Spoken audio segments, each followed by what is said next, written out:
आठवीं पुतली पुष्पवती की कथा इस प्रकार है। राजा विक्रमादित्य अद्भुत कला पारखी थे। उन्हें श्रेष्ठ कलाकृतियों से अपने महल को सजाने का शौक था।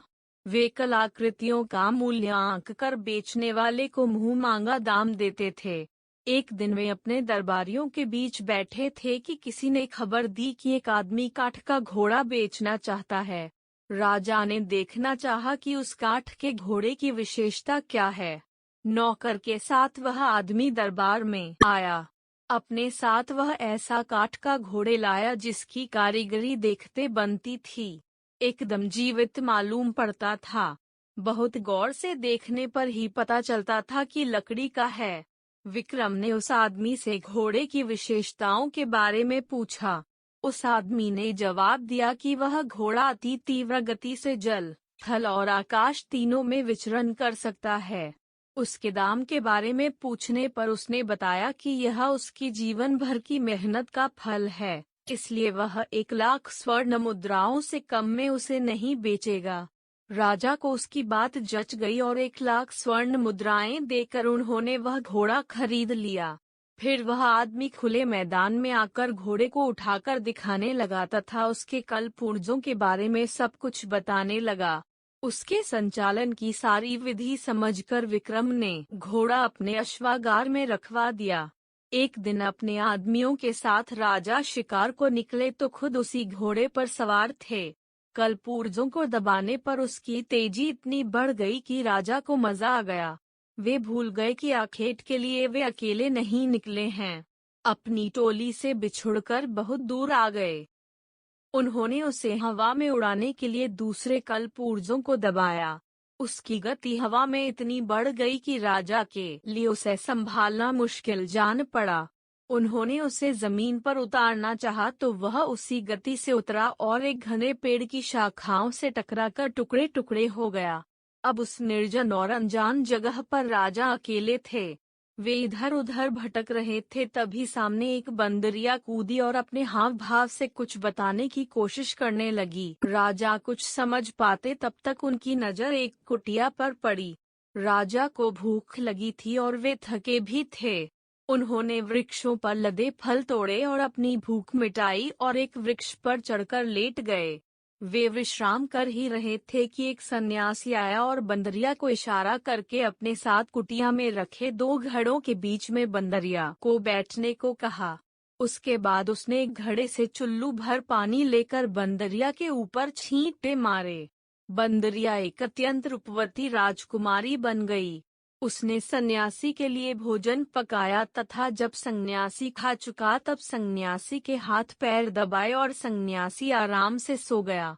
जब सुबह हुई तो सन्यासी ने दूसरे घड़े से चुल्लू भर पानी लेकर राजकुमारी पर छींटे मारे। राजकुमारी फिर से बंदरिया बन गई। उसे लेकर सन्यासी कुटिया से बाहर आया और उसे वन में स्वतंत्र विचरने को छोड़कर वहीं चला गया। उसके जाने के बाद बंदरिया को लेकर विक्रम कुटिया में आए और घड़े से पानी लेकर बंदरिया पर छींटे डाल दिए। बंदरिया फिर से अनिंद्य सुंदरी बन गई। राजकुमारी बनते ही उसने राजा को बताया कि वह कामदेव तथा मैं एक अप्सरा की संतान हूँ। एक बार मैंने शिकार खेलते हुए एक वान मृग की ओर निशाना लगाकर छोड़ा। वह वान मृग को नहीं लगकर एक साधु की बाह को बेध गया। दर्द से कराहते हुए उस साधु ने मुझे श्राप दिया कि बंदरिया बनकर मुझे साधु की सेवा करनी पड़ेगी। जब मैं रोई गिड़गिड़ाई कि यह सब अनजाने में हुआ तो उसने पसीजकर श्राप से मुक्ति का रास्ता बताया। उसने कहा कि राजा विक्रमादित्य आकर तुम्हें श्राप से मुक्ति दिलाएंगे तथा तुम्हारा पत्नी के रूप में वरण करेंगे और वह साधु तुम्हें कोई चीज उपहार स्वरूप देगा। मैं आपको देखते ही पहचान गई थी। अब साधु के लौटने पर मैं उससे उपहार मांगूंगी और आप मेरा पत्नी के रूप में वरण करेंगे। विक्रम ने फिर पानी के छींटे डालकर उसे बंदरिया बना दिया।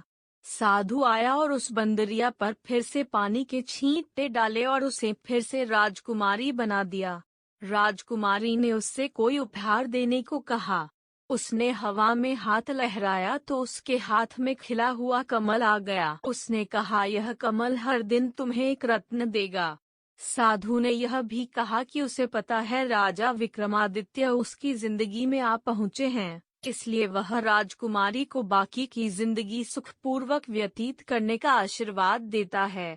साधु ने उसके बाद राजकुमारी को अपनी कुटिया से सहर्ष विदा किया। राजकुमारी अब पूरी तरह शाप मुक्त हो गई थी। विक्रम ने तब दोनों बेतालों का स्मरण किया जो उन दोनों को नगर की सीमा पर पहुंचाकर गायब हो गया।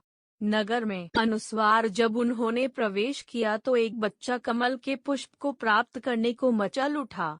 विक्रम ने वह कमल का फूल बच्चे को तुरंत देकर संतुष्ट किया। फिर महल पहुंचकर राजकाज देखने लगे। कुछ दिनों बाद उनके पास एक गरीब आदमी को पकड़कर लाया गया। उसे बहुमूल्य रत्न बेचने के आरोप में बंदी बनाया गया था। राजा के पूछने पर उसने बताया कि उसके बच्चे को किसी ने एक खिला कमल दिया था, उसी कमल से रत्न उसे प्राप्त हुए हैं।